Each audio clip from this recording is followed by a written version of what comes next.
수완침례교회 주일학교 예배에 온 모든 분들을 주님의 이름으로 환영합니다. 찬양으로 하나님께 영광 돌리겠습니다. 우리는 하나님 안에서.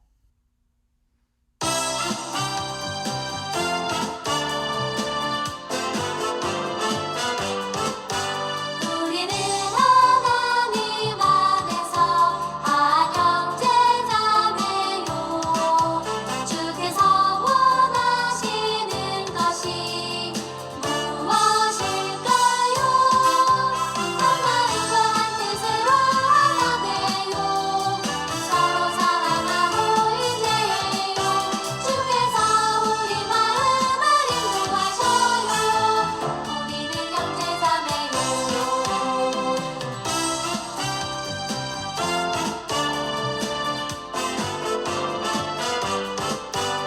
우리는 하나님 안에서 한영제 자매요.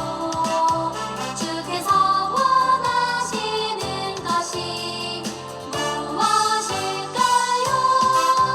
한 마음과 한 뜻으로 하나 되요. 서로 사랑하고 인내해요. 주께서 우리 마음을 인도하셔요. 우리는 형제 자매요.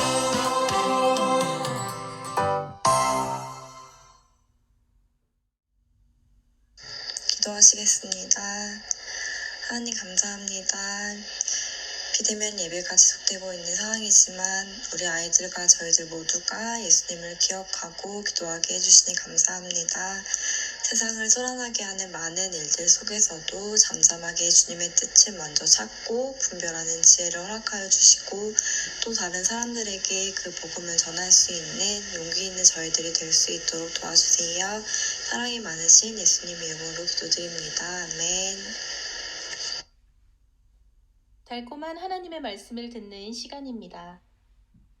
기쁨의 이유. 다 같이 성경 봉독하시겠습니다. 오늘 우리에게 주신 하나님의 말씀은 빌립보서 1장 3절에서 6절, 12절에서 14절까지 말씀입니다. 내가 너희를 생각할 때마다 나의 하나님께 감사하며 간구할 때마다 너희 무리를 위하여 기쁨으로 항상 간구함을 너희가 첫날부터 이제까지 복음을 위한 일에 참여하고 있기 때문이라. 너희 안에서 착한 일을 시작하신 이가 그리스도 예수의 날까지 이루실 줄을 우리는 확신하노라. 형제들아, 내가 당한 일이 도리어 복음 전파의 진전이 된 줄을 너희가 알기를 원하노라. 이러므로 나의 매임이 그리스도 안에서 모든 시위대 안과 그 밖의 모든 사람에게 나타났으니 형제 중 다수가 내 매임으로 말미암아 주 안에서 신뢰함으로 겁없이 하나님의 말씀을 더욱 담대히 전하게 되었으니라. 아멘. 여러분, 마라톤 경주를 본 적이 있나요? 마라톤 선수가 혼자이므로 그 먼 거리를 달리는 것 같지만 사실 마라톤 선수를 도와주는 사람들이 있어요. 달리기 속도 조절을 할 수 있도록 도와주는 사람도 있고 달리는 중간중간마다 물을 마실 수 있도록 준비해주는 사람도 있어요. 그리고 무엇보다 선수가 잘 달릴 수 있도록 응원해주는 사람들도 있지요. 비록 먼 거리를 달리는 것이 쉽지는 않지만 자신을 도와주고 응원해주는 사람 덕분에 선수들은 좀 더 힘을 낼 수 있어요. 오늘 말씀에도 자신을 응원하고 지지하는 사람들로 인해 기뻐하는 사람이 있어요. 바로 바울이에요. 바울은 예수님을 만난 날부터 평생을 예수님을 전하며 살아왔어요. 복음을 전하고 전하다가 결국 로마에서는 군인이 지키는 집에 갇힌 신세가 되었지요. 그러나 바울은 좌절하지 않고 그곳에서도 복음을 전하며 여러 교회를 위해 편지를 썼어요. 오늘 우리가 읽은 말씀도 바울이 로마에서 갇혀 지내던 시절 빌립보 교회에 보낸 편지랍니다. 빌립보 교회는 유럽 지역에 세워진 첫 번째 교회예요. 바울이 두 번째 전도 여행을 하던 때 세운 곳이지요. 이곳에는 예수님과 복음에 대해 아는 사람이 거의 없었어요. 그러나 복음을 받아들이고 예수님을 믿은 이후로는 그 어느 지역보다 복음을 위해 힘썼어요.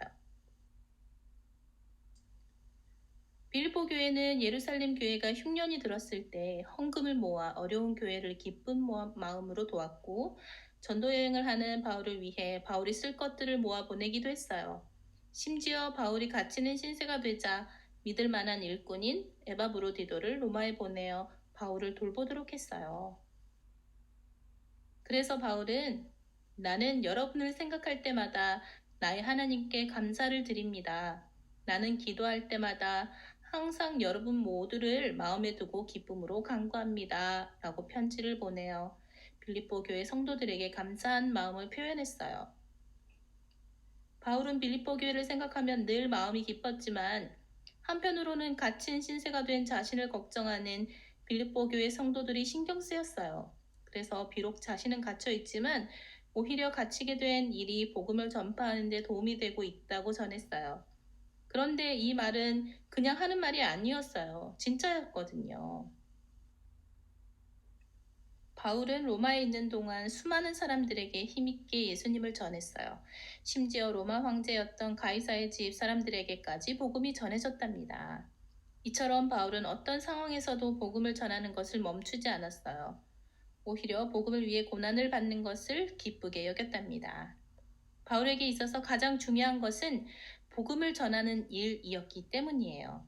바울은 예수님을 아는 지식이 세상에서 가장 고귀하다고 생각했어요. 예수님을 아는 지식 외에 모든 일은 배설물로 여긴다고 할 정도였으니까 말이죠. 이러한 바울의 편지를 받은 빌립보 교회 성도들은 어땠을까요? 고난 속에서도 언제나 용기 있고 힘있게 복음을 전하는 바울을 보며 안심이 되기도 하고 용기를 얻었을 거예요. 언제 어디서나 복음을 전해야 하는구나. 바울은 복음을 위해서라면 고난도 기쁘게 여기는 분이구나. 우리도 복음을 위해서 고난도 기쁘게 여겨야지. 어떤 어려움이 와도 복음을 전하는 것을 멈추지 말아야지 하고 말이에요. 사랑하는 여러분, 오늘 말씀을 들으며 어떤 생각이 드나요? 바울의 이야기를 들으며 나도 복음을 전하는 것을 기쁘게 여겨야지. 어떤 상황에서도 복음 전하는 것을 멈추지 말아야지 하는 생각이 드나요? 바울처럼 예수님을 아는 지식을 가장 소중한 것으로 여기고 복음을 위해서라면 고난도 기뻐할 수 있는 성숙한 예수님의 사람으로 자라나기를 기도합니다. 다 같이 기도드릴게요.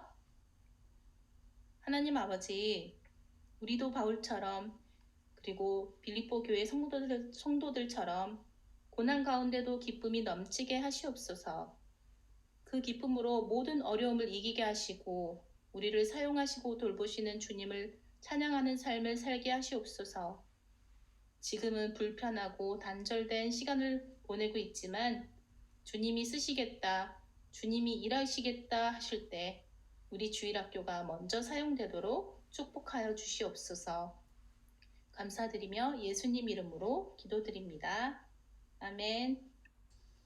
예수님께서 알려주신 기도, 주기도문 하겠습니다.